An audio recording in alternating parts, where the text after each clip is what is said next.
like you, be strong to hold. السلام علیکم ناظرین کرام، ایک مختصراً ویڈیو کو لے کر دوبارہ آپ لوگوں کی خدمت میں حاضر ہیں۔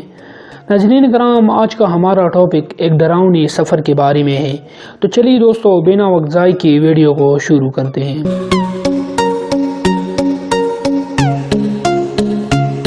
ناظرین کرام، یہ کہانی یہاں سے شروع ہوتی ہے کہ بڑی شفاف سڑک تھی جس کے دونوں طرف اسٹریٹ لائٹس کی روشنی سے سامنے سڑک پر دکھائی دینے والی ہر چیز بڑی واضح نظر آ رہی تھی۔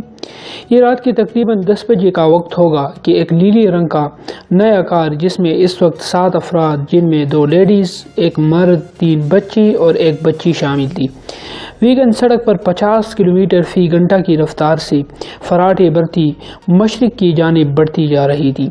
گاڑی میں ہلکا ہلکا میوزک چل رہا تھا اور مرد کے ساتھ والی سیٹ پر برجمان ایک خوبصورت اور درمیانی عمر کی عورت ہاتھ میں کوک کا بوتل تامی بڑی نخوت سے آہستہ آہستہ گونٹ بھر رہی تھی۔ پچھلی سیٹ پر ایک اور عورت جس کی عمر تقریباً 45 کی لگ بھگ ضرور ہوگی برجمان تھی، اور اس کے ساتھ ایک بچہ اور ایک بچی بیٹھے تھے، اور ان کی پچھلی سیٹوں پر 2 بچے بیٹھے تھے، موبائل پر گیم کھیلنے میں مصروف تھی۔ گاڑی کی رفتار سے بخوبی اندازہ ہو رہا تھا کہ اس کے مسافروں کو اپنی منزل مقصود پر پہنچنے کی بہت جلدی ہے۔ جس رفتار سے وہ آگے بڑھتے چلے جا رہے تھے، اس سے کسی ناخوشگوار حادثے کا اندیشہ تھا، لیکن گاڑی کا سٹیئرنگ جن ہاتھوں میں تھا، اس سے اندازہ ہوتا تھا کہ ڈرائیونگ کرنے والا ڈرائیونگ میں بلا کا تجربہ رکھتا ہے، اس لیے گاڑی بغیر ڈگمگاتی سیدھی سڑک پر فراٹے برتی جا رہی تھی۔ میرے خیال میں ہمیں رات 12 بجے کے قریب شام نگر پہنچ جانا چاہیے، مرد کی آواز گاڑی میں گونجی۔ جی مجھے بھی یہی لگتا ہے، کیونکہ پچھلی بار جب ہم گھر سے نکلے تھے تو اس وقت ہماری گاڑی کی سپیڈ 60 کلومیٹر فی گھنٹہ رفتار تھی اور ہمیں 3 گھنٹے لگے تھے، لیکن اب چونکہ ہماری گاڑی کی رفتار 50 فی گھنٹہ کی رفتار ہے تو امید ہے کہ 1 گھنٹہ پہلے ہی شام نگر پہنچ جائیں گے، اور رسم سے آدھا گھنٹہ پہلے ہی پہنچ جائیں گے۔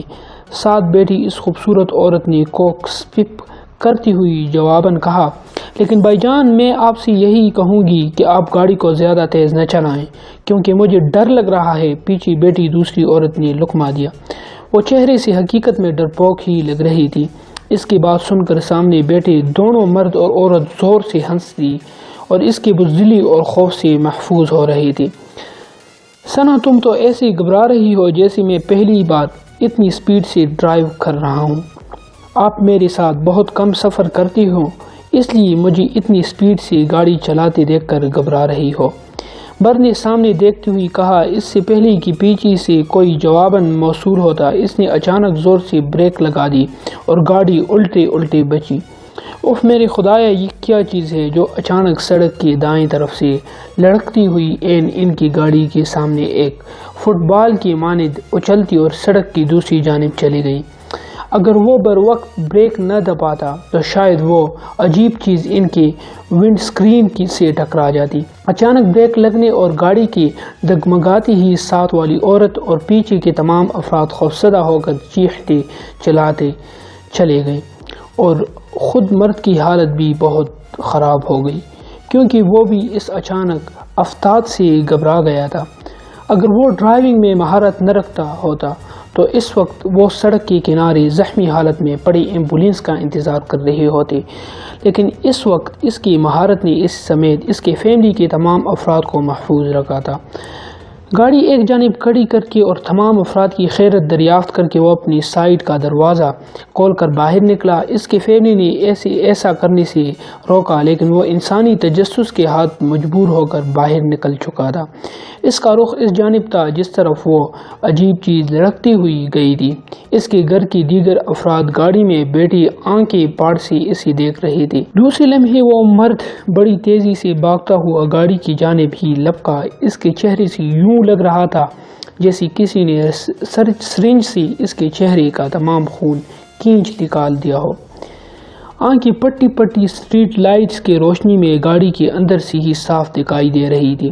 گاڑی کے نزدیک پہنچتی ہی دوسری لمحے اس نے جلدی سے دروازہ کھولا اور تیزی سے گاڑی سٹارٹ کر کے اسے آگے بڑھا دیا، لیکن ابھی وہ ایک فرلانگ ہی گئے ہوں گے کہ سامنے سڑک پر ایک انسانی جسم اچھلتا ہوا نمودار ہوا، جو سر سے محروم تھا اور اس کی گردن سے خون فوری کے مانند نکل رہا تھا۔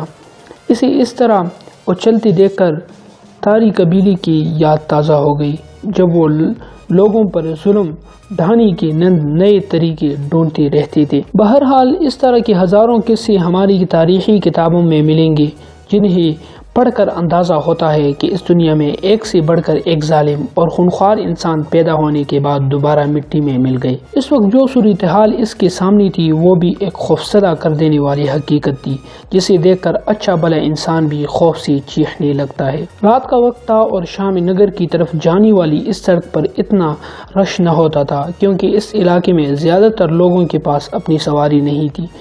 وہ لوگ زیادہ تر بسوں میں سفر کرتے تھے اور اس علاقے میں آنے والے اور جانے والی بس اپنے ٹائم ٹیبل کے مطابق اپنا سفر پورا کر کے اپنی منزل مقصود پر آرام کر رہی تھی، اس لیے راوی چین ہی چین لگتا تھا، اور اس سنسان سڑک پر اس وقت وہ واحد گاڑی مالک مکان تھی، اور ان کے سامنے زندہ حالت میں ایک انسانی جسم اچھل کر سڑک کی بچ رقص کر رہا تھا۔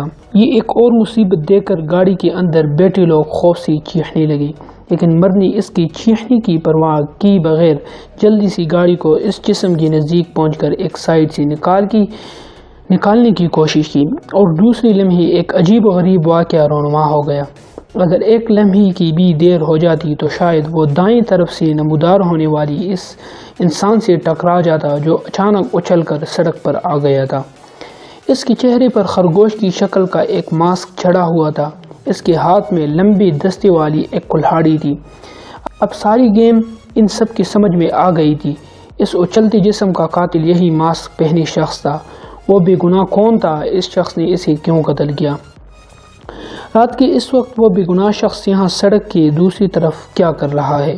یہ ماسک پہنے شخص کون ہے؟ یہ سب سوالات کے جوابات کسی کے پاس نہ تھے، اور نہ ہی وہ یہ جاننا چاہتی تھی، کیونکہ اس وقت جن حالات میں وہ سب پھنسی ہوئی تھی، اس سے جان چھوٹ جائے یہی غنیمت تھی۔ اس شخص کے اچانک سامنے آتی ہی گاڑی ایک زوردار ٹکر کے ساتھ اس کے ساتھ ٹکرائی، جس سے وہ شخص جھٹکا لگتی ہی دور کے جا گر پڑا۔ کلہاڑی اس کے ہاتھ سے چھوٹ کر سڑک پر ہی گر پڑی، اور دوسری لمحہ ان سب پر بہت بھاری تھا، کیونکہ اتنی زوردار ٹکر لگنے کے باوجود وہ ماسک پہنے شخص یوں اچھل کر دوبارہ کھڑا ہو گیا جیسے اسے کسی گاڑی نے نہیں بلکہ کسی نے ہاتھ سے ہلکا سا دھکا دے دیا ہو۔ گاڑی کے ٹکر لگتی ہی مرد نے جلدی سے گاڑی ایک سائیڈ پر روک دی تھی، ورنہ بے قابو ہونے سے وہ الٹ بھی ہو سکتی تھی۔ وہ گاڑی کے اندر سے اس گرتے شخص کو خوفزدہ نظروں سے دیکھ ہی رہے تھے کہ اچانک اس کے دوبارہ اٹھ کر ان کی گاڑی کی طرف بڑھتی دیکھ کر جسے انہیں ہوش آ گیا ہو، اور مرد نے جلدی سے گاڑی دوبارہ سٹارٹ کر کے آگے بڑھا دیا، لیکن اس بار وہ اپنے ہوش میں تھا اور اس نے دوبارہ گاڑی اس سامنے آنے والے شخص پر چڑھا دی۔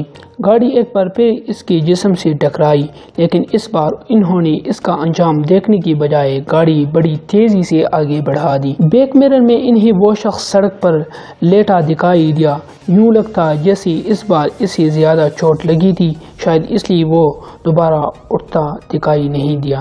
اس ساری صورتحال میں رات کے 11:30 بج چکے تھے، وہ کافی لیٹ ہو گئے تھے، ورنہ اس وقت وہ شام نگر کے نزدیک پہنچ جا چکے ہوتے۔ گاڑی تیزی سے فراٹے بھرتی سڑک پر دوڑتی جا رہی تھی، اور پھر جلد ہی وہ زمین سڑک سے دائیں طرف بنی ایک اور میٹل سڑک پر مڑ گئی۔ یہ چھوٹی سڑک جو تقریباً 12 فٹ چوڑی ہوگی، سیدھی شام نگر کے اندر تک جا کر ختم ہوتی تھی۔ صبح و شام کے وقت اس سڑک پر سفر کر کے بس مین سڑک پر پہنچی تھی جو سیدھی شہر کے جانب جا رہی تھی۔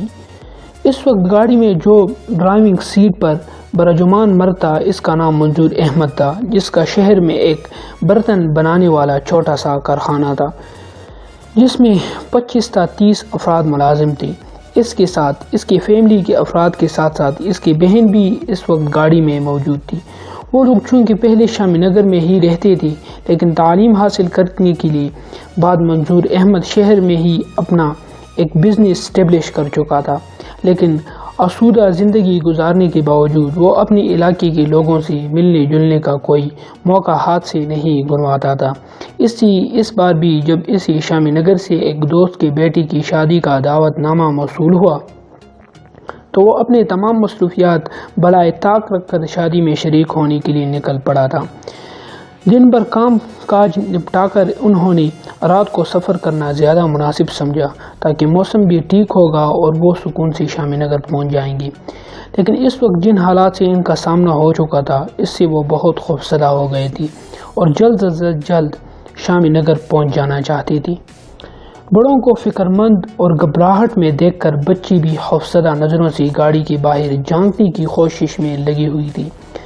انہیں ہر لمحہ یوں لگتا تھا جیسے اچانک کوئی ان کی گاڑی کے سامنے آ جائے گا یا چلتی گاڑی کا شیشہ توڑ کر ان کی گردنوں کو دبوچ لے گا۔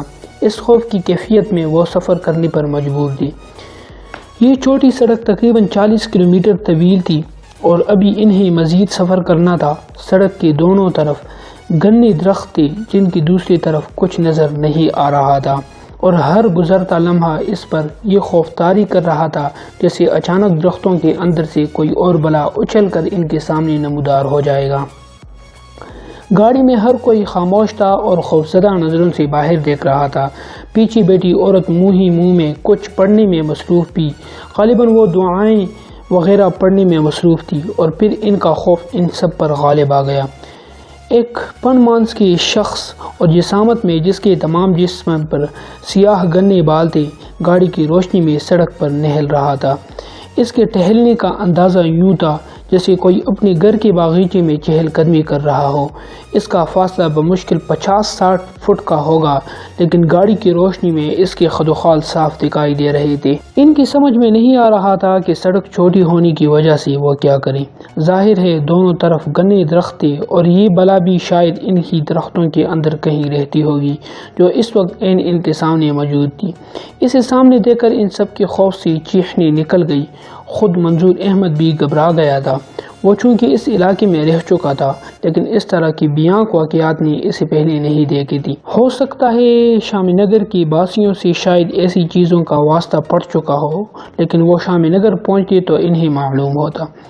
ابھی تو وہ خود ان مسائل میں الجھتی ہوئی تھی اور اپنی جان بچنے کی دعائیں مانگ رہے تھے۔ وہ بدماش نما انسان گاڑی کی روشنی دیکھ کر دانت نکالنے غرا رہا تھا۔ اف میرے خدایا، رات کے اس پراسرار سناٹے میں ایک سنسان سڑک پر اپنے فیملی کے ساتھ موجود ہونے کا احساس اور سامنے ایک غیر مرئی مخلوق کا زندہ حالت میں موجود ہونا ایک اچھلے بلے انسان کے جسم میں خون جماعت دینے کے لیے کافی تھا۔ بچوں نے چیخ چیخ کر گاڑی میں ایک شور برپا کر رکھا تھا۔ پیچھے بیٹھی عورت انہیں چپ کروانے کی بھرپور کوشش میں تھی، لیکن جیسے وہ نہ چاہتی ہوئی بھی چیخنے پر مجبور تھی۔ خود اس عورت کی اپنی حالت پتلی ہو رہی تھی۔ منظور احمد گاڑی میں لگی بیک میرر میں اپنی پیچھے نظریں جمائے یہ دیکھنے کی کوشش کر رہا تھا کہ شاید کوئی اور گاڑی بھی ان کی پیچھے آ رہی ہو تو شاید مدد کی جائے، لیکن یہ اس کے صرف خام خیال ہی تھی کیونکہ میلوں تک کسی گاڑی کی کوئی ہیڈ لائٹس وغیرہ کا نام و نشان نہ تھا، اور دوسری لمحے اس نے سر جھٹکتی ہوئی رکی گاڑی کو فل سپیڈ سے اسی بلا کی جانب بڑھا دیا۔ اس نے ایکسیلیٹر پر پاؤں کا دباؤ بڑھاتی ہوئی چوتھا گیئر لگایا اور سیدھا اس سامنے نظر آنے والی بلا کی جانب دیکھتی ہوئی گاڑی اس پر چڑھا دی۔ بلا شبہ اس سلوک کی توقع بالکل نہیں رکھی تھی اور ابھی تک سڑک کے بیچوں بیچ کڑی اپنے دانت کچکچا رہی تھی۔ گاڑی کو کسی برپی ہوئی عفریت کی طرح اپنے نزدیک بڑھتے دیکھ کر اس سے پہلے کہ وہ اپنے بچاؤ کے لیے کچھ کرتی وہ عفریت گاڑی کے زوردار ٹکر سے اچھل کر سڑک کے بائیں جانب گری اور لڑکتی ہوئی اندر درختوں میں کہیں غائب ہو گئی۔ وہ لوگ اس کے انجام کو دیکھنے کی بجائے گاڑی میں خوف سے سمٹے اور خود کے زندہ بچ جانے پر شکر ادا کرتے آگے بڑھتی چلی گئی۔ منظور احمد کے حاضر دماغی کا کام آ گئی تھی، ورنہ شاید وہ عفریت ان میں سے کسی کو نقصان پہنچانے میں کامیاب ہو چکی تھی۔ رات مزید گہری ہوتی چلی جا رہی تھی، لیکن ابھی ان کا سفر باقی تھا۔ انہیں ہر لمحہ یہی محسوس ہونے لگا جیسے ابھی درختوں کے دونوں طرف سے کوئی نہ کوئی مصیبت وارد ہو جائے گا۔ ان پر اس قدر خوف طاری ہو چکا تھا کہ انہیں درخت بھی دیووں کی مانند لگ رہی تھی کہ جیسے ان کے نزدیک پہنچتی ہی ان پر چپٹ پڑیں گے۔ ان کے محتاط انداز کے مطابق ابھی انہیں مزید 20 کلومیٹر کا سفر طے کرنا تھا، لیکن یہ 20 کلومیٹر انہیں 2000 کلومیٹر کے برابر محسوس ہو رہی تھی، کیونکہ جس طرح کے حالات پیش آ رہے تھے اس سے تو یہی ظاہر ہوتا ہے کہ ان پر گزرنے والا ہر پل ایک نئی مصیبت لے کر آ رہا تھا۔ گاڑی میں ایک گمبھیر خاموشی طاری تھی۔ ہر شخص اپنے اپنے دل میں قرآنی آیات کا ورد کر رہا تھا اور اس مصیبت زدہ سفر کے ختم ہونے کی دعائیں مانگ رہا تھا۔ منظور احمد اب محتاط ہو گیا تھا اور سڑک کے سامنے نظر رکھنے کے ساتھ دائیں بائیں بھی دیکھ رہا تھا کہ وہ اگر اکیلا ہوتا تو شاید اتنا فکر مند نہ ہوتا، لیکن اس وقت اس کے ساتھ پوری فیملی تھی۔ وہ انہیں کسی قسم کی مصیبت سے دوچار کرنے کا تصور بھی نہیں کر سکتا تھا۔ پیٹرول ٹینک فل کروا لیا تھا، اس لیے اس طرف سے کوئی پریشانی نہ تھی۔ چوڑی سڑک پر گاڑی کی رفتار تیز کرنے پر کوئی ڈر نہیں تھا، کیونکہ یہ ایک میٹل سڑک تھی۔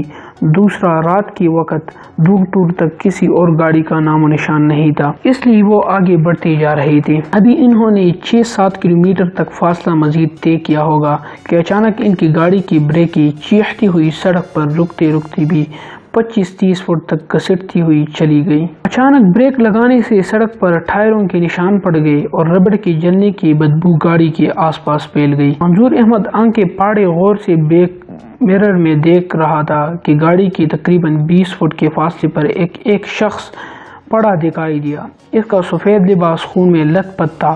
وہ یوں ٹیڑھے میڑھے انداز میں سڑک پر پڑا تھا جیسے کسی نے گیلا تولیہ نچوڑ کر رسی پر ڈال دیا ہو۔ یا اللہ، یہ کون تھا؟ اس وقت رات کے اندھیرے میں اچانک سڑک پر کیسے نکل آیا؟ کہیں حقیقت میں تو انہوں نے اپنے علاقے کی کسی مسافر کو تو نہیں مار دیا؟ ہو سکتا ہے یہ شخص ہی آس پاس کی کسی اور علاقے کا ہو اور کسی مصیبت میں گرفتار ہو۔ یہ سب سوالات ان سب کے ذہنوں میں بجلی کی طرح کوند رہے تھے، لیکن ناظرین کرام، وہ سب بے بسی سے گاڑی میں بیٹھے اپنے ہونٹ چبا رہے تھے۔ ان کی سمجھ میں نہیں آ رہا تھا کہ وہ کیا کریں۔ کیا اسی طرح اس حالت میں سڑک کے درمیان چھوڑ کر فرار ہو جائیں؟ ہو سکتا ہے وہ زندہ ہو اور اگر اسے طبی امداد مل جائے تو شاید اس بے گناہ کی جان بچ جائے۔ یہ سب کچھ منظور احمد کی دماغ میں گڑمگڑ ہو رہا تھا۔ کیا کرے؟ گاڑی سے اتر کر جا کر دیکھوں؟ منظور احمد کی آواز گونجی اور وہ سب یوں اچھل پڑے جیسے گاڑی میں کوئی بم پٹکا پڑا ہو، کیونکہ وہ سب خوف سے آنکھیں پاڑی گاڑی کی پیچھے سڑک پر خون میں لت پت اس شخص کو دیکھنے میں مصروف تھی۔ نہیں، جلدی سے نکل چلو، پتہ نہیں یہ حقیقت میں کوئی انسان ہی ہے یا اس بیس میں کوئی مصیبت۔ ساتھ بیٹھی اس کی بیوی نے جواب دیا۔ اس کی آواز میں لرزش تھی، شاید وہ بہت خوفزدہ ہو گئی تھی۔ بچے سہمے سہمے اپنے ساتھ بیٹھی اس عورت سے چمٹی ہوئی تھی۔ انہیں شاید پوری طرح حقیقت سے آشنائی یہ نہ تھی، اس لیے وہ صرف خوف سے سمٹے بیٹھی تھی۔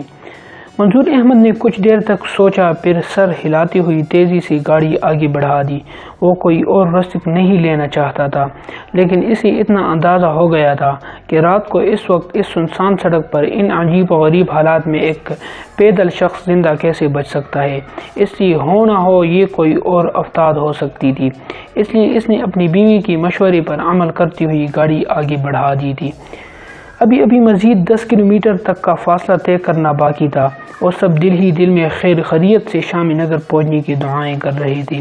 ابھی انہوں نے بمشکل 2 کلومیٹر تک فاصلہ طے کیا ہوگا کہ انہیں دور سڑک کی دائیں جانب گاڑی کی ہیڈ لائٹس میں ایک عورت سفید لباس میں چلتی دکھائی دی۔ وہ مزے سے دائیں جانب درختوں کے نیچے چل رہی تھی، جیسے کسی پائیں باغ میں چہل قدمی کر رہی ہو۔ اس کے کلے بال ہوا نہ ہونے کے باوجود دائیں بائیں اڑ رہی تھی۔ سوچنے کی بات تو یہ ہے کہ کسی قدر خن کی تھی، لیکن ہوا کا نام و نشان نہ تھا۔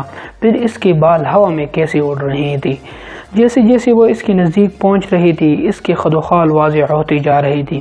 اس کے جسم پر سفید لباس تھا اور حیرت کی بات یہ تھی کہ اس کے پاؤں ننگے تھے، لیکن پیچھے کی جانب نہیں تھی، جس طرح عام طور پر بتایا جاتا ہے کہ چڑیل کے پاؤں الٹے ہوتے ہیں۔ لیکن اس وقت جو عورت اس کے سامنے موجود تھی وہ اپنے سیدھی پاؤں سے چل رہی تھی۔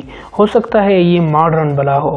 یہ مزاحمہ خیز خیال منظور احمد کے دل میں اس نازک صورتحال میں بھی آ گیا۔ وہ اپنی سوچ پر پہلی بار ہنس پڑا۔ اس کے ساتھ بیٹھی اس کی عورت اس کے ہنسنے پر اسے یوں دیکھنے لگی جیسے اس کی دماغی حالت سے مشکوک ہو گئی ہو۔